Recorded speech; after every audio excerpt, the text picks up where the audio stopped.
For Hollywood movie makers, giving credit where credit is due is more than just a professional courtesy. It's an industry all its own. Our cover story is reported by Cowan. As main title sequences go, The Naked Gun may not have been the most artistic in movie-making history, but it did its job remarkably well. It teed up the absurdity of the absurdly funny film that followed. Bingo. But like all title sequences, it fulfilled another need, distracting us from what we're really watching. A long list of names. That's their role, to display each name for the contractually agreed upon time. The industry standard, by the way, is about 2 seconds. But it also has to do it in a creative way, whether it's with the cafeteria food in Napoleon Dynamite or the wind-blown fonts in Twister. You're in the theater, and the lights go down, and you see this amazing thing that will evoke an emotional response. It's like 12 frames off. Kyle Cooper has spent a lifetime evoking that response. When it goes, dun-dun-dun. He lit the fuse in Mission Impossible. And he took us under the microscope in The Island of Dr. Moreau. I like eyes and veins and arteries and insects, and I like to observe things that really exist and research things. He sees putting names on the screen as really the utilitarian part of title design. The art, he says, comes in how it all blends with the music. To telegraph the look and the feel of a film without giving too much or too little away. Cooper is perhaps best known for his title designs for Seven, where he took the audience into the mad but meticulous mind of a serial killer. I was at the premiere for Seven, and when we dropped that thing on the people, they went nuts, and they're like, for Seven, and there's this reaction. So it did what, in the best way, what a title sequence is supposed to do. I consider these things to be short films. It's a movie within a movie. I think so. In the early days, main titles were just that. Titles with fancy fonts, like the fairy tale look of The Adventures of Robin Hood, or the colossal look of King Kong. Beautiful, iconic title card, strong music. You knew that you were going to see something larger than life.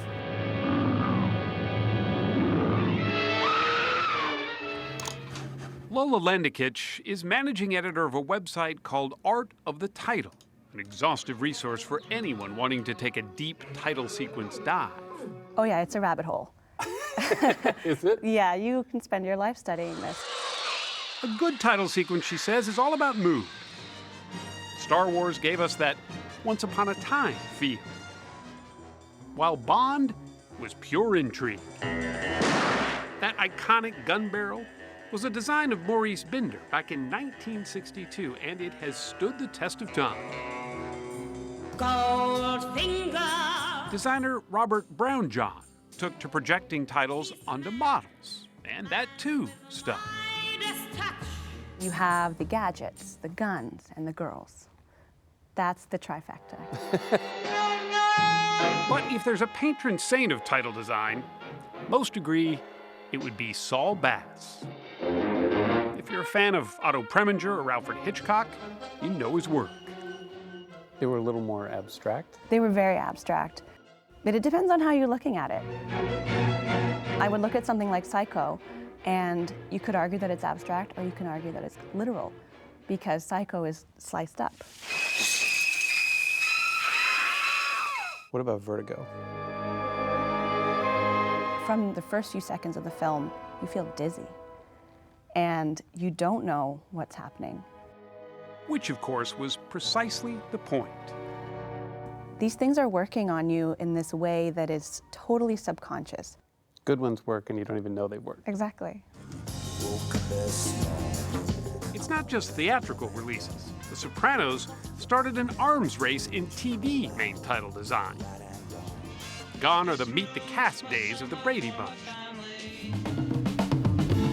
Now, we have the more nuanced look of Mad Men, or the beautifully eerie look of Westworld. Yeah, it's great when you get that real texture of the muscles coming through. And I think what we Patrick Clare has won 2 Emmys for Best Main Title Design. First for True Detective, and again last year for The Man in the High Castle, a series that ponders the question, what if the Allies had lost World War II? What ingredient, I guess, if there is one, that makes a really good title sequence? I think it's got to be simple. Yeah? Yeah, I look at my favorite title sequences and they all have a very sort of pure, simple idea at the heart of them.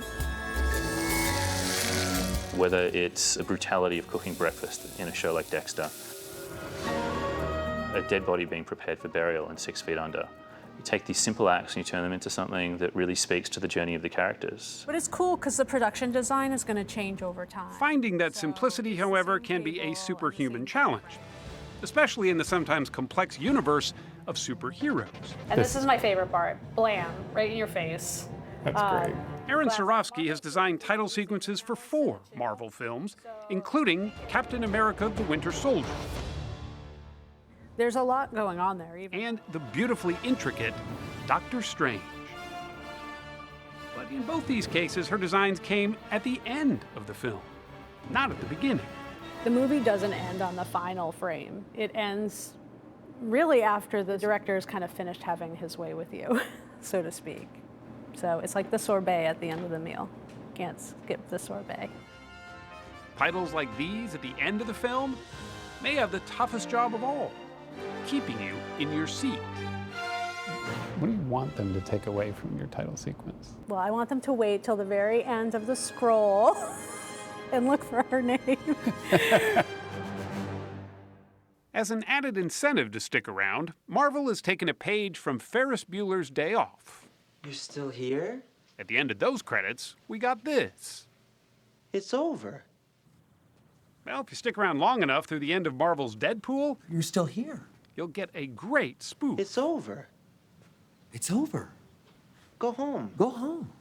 A reminder that it's worth those few extra minutes of your attention, Go. whether at the beginning or the end, to give credit Go. to those giving credit too. Chicka, chicka.